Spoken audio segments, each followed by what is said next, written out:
My fellow Americans, this is a gray-bearded businessman from Charlotte, North Carolina, just running down the road trying to loosen my load on a smoking hot July day. And I tell you, I am kind of ticked. I'm ticked off because I can't get something out of my head. A while back when the tragedy in Charleston took place, a national writer wrote an article suggesting that this whole racist thing, that's who we really were as Americans. We really needed to own up to it. And I tell you, I've really struggled with that because I don't think that's who we really are. I mean, here's a racist, messed up kid. I mean, how messed up do you have to be to go into a church and shoot innocent people, to go into a school and shoot a bunch of children? That's messed up. That's way beyond racist, in my opinion. Nevertheless, my question is to my fellow Americans, and I'm not running for office, and honey, I am at a red light. Well, I'm coming up to one here, but I'm focused on the road, just in case my wife is watching, and she loves me. She said she'd really miss me if I drove off her bridge while I was messing with my iPhone. However, so here's the question.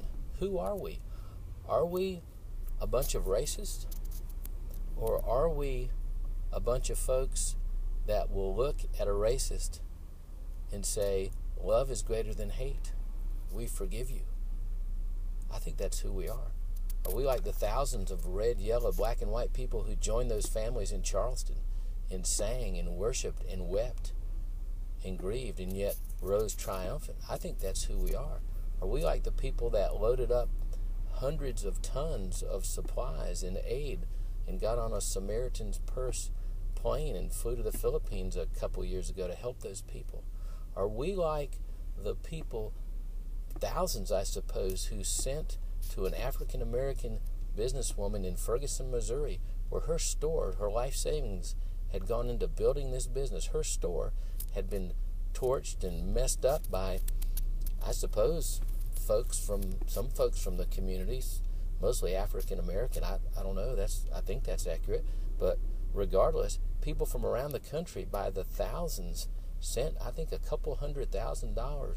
Black people, white people, whatever you want to call them, spiritual people, non-spiritual people. They sent money to a woman who will never be able to give back to them, probably.